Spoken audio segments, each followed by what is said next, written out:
The question is that this bill be now read a second time. The member for Wirrawar. Thank you, Deputy Speaker. I rise to make my contribution to the Health Legislation Amendment, Miscellaneous Measures No. 1 Bill 2025. The bill seeks to accomplish a wide range of outcomes.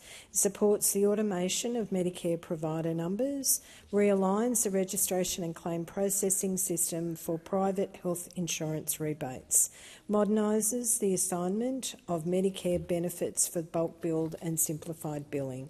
It ensures the consequences of breaching a condition and or withdrawal from the bonded medical program are fairly balanced, and it allows all work completed by a bonded medical program participant in good faith, consistent with the program's objectives, to be counted towards their return of service obligation.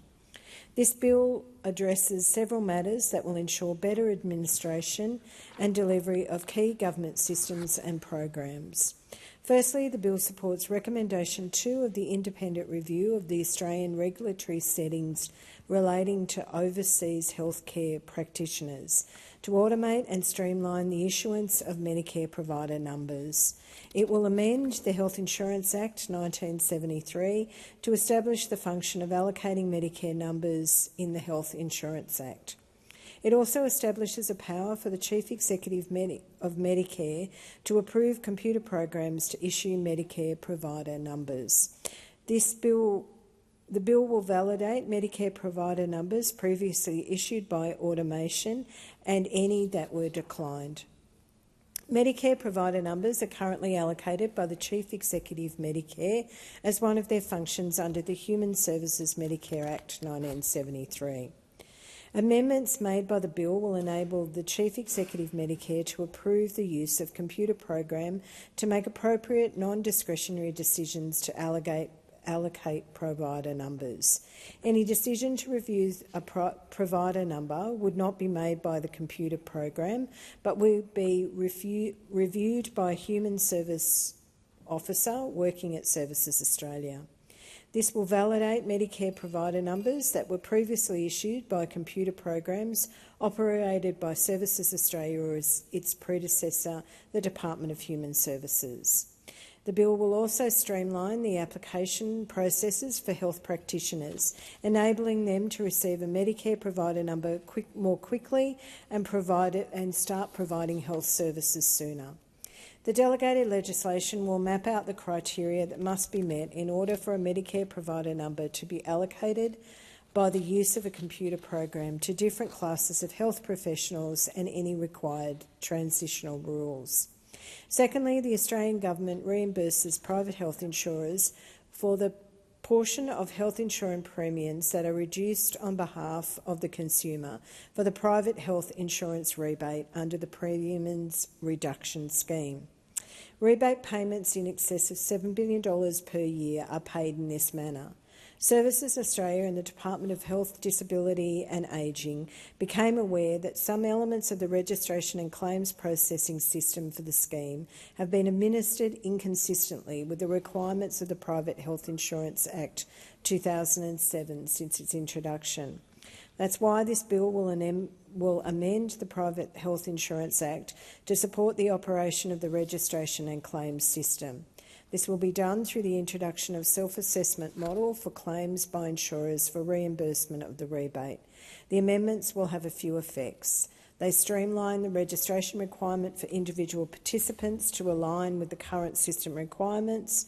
They will introduce automated decision-making powers for the Chief Executive Medicare to administer scheme registration and claims.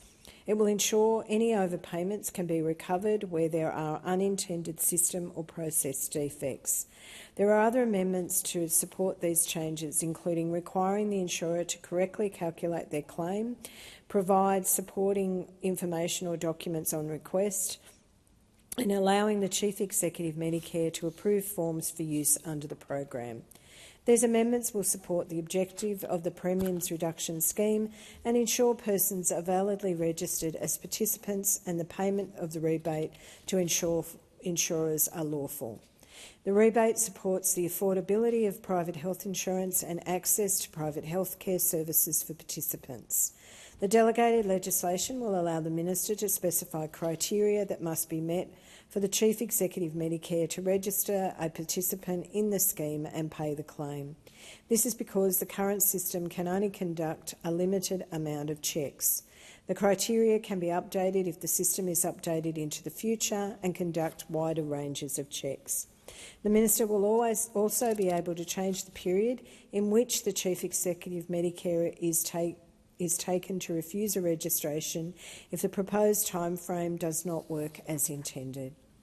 Currently, administratively, it allows for 90 days, but this will be reduced to 30 days to provide the applicant with certainty sooner.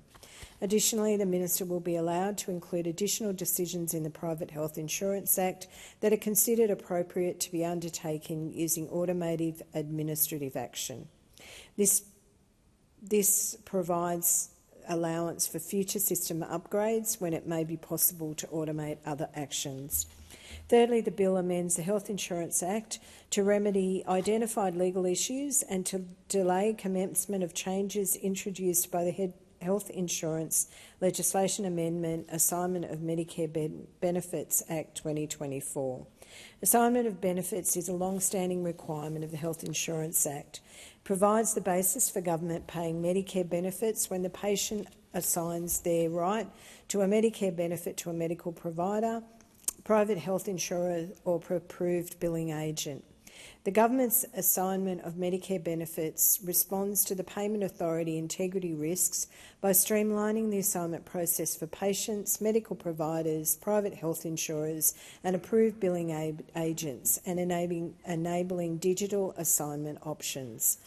This is rather than the paper-based processes currently envisioned in the Health Insurance Act. This bill supports modernising the assignment of Medicare benefits by addressing limitations of the assignment of the Medicare Benefits Act and the Health Insurance Act and supporting regulations. The ability for a patient to assign their Medicare benefit underpins bulk billing. The bill will delay commencement of Schedule 1 of the Assignment of Medicare Benefits Act, which is due to commence on the 9th of January 2026. Deferring to the 1st of July 2026 will support the industry, consumers to comply with new assignment of benefits requirements, particularly where this will occur through private sector software, which must be updated to reflect the new assignment of benefits processes. In the meantime, bulk billing can continue under current processes and arrangements.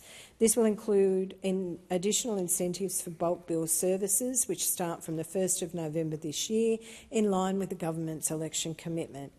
The government has committed $14.2 million in 25-26 to fund the implementation of reforms outlined in the Assignment of the Medicare Benefits Act and subordinate regulations.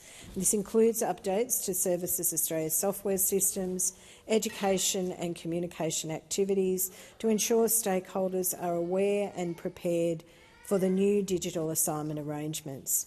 Passage of this bill will ensure that the government's 2025 election commitment of $7.9 billion in bulk billing incentive payments to encourage increased bulk billing rates will not be adversely impacted by non-compliant business software. The Minister would have the power to create an instrument which categorises existing Medicare benefit schedules, the intended use in the bulk billing assignment agreements. This information will be shown as a basic service description to assigners when seeking their agreement to assign benefits before services are provided and before the exact Medicare benefit amount is known. Fourthly, the bill amends the Health Insurance Act 73 to enhance the bonded medical program. This ensures the consequences of breaching a condition or withdrawal from the program fairly balance both the personal circumstances of bonded participant and the broader interests of the community. It will also allow all work completed by the bonded participant in good faith to be consistent with the program objectives to be counted towards their return of service obligation. Currently, ex-medical rural bonded scholarship schemes participants who voluntarily opt into the statutory program that fail to complete their return of service obligation within the allowed 18-year period or withdraw from the program earlier face repayment of their scholarship and a 6-year Medicare ban. While this financial penalty is appropriate, subjects doctors to a Medicare ban, which will occur for some starting December 25, will jeopardise continued service provision and access to care for Australians living in rural, regional and remote communities, and perhaps in other areas of workforce shortage. Given broader workforce shortage, a 6-year Medicare ban is not in the interests of either the individual bonded doctor or the Australian community.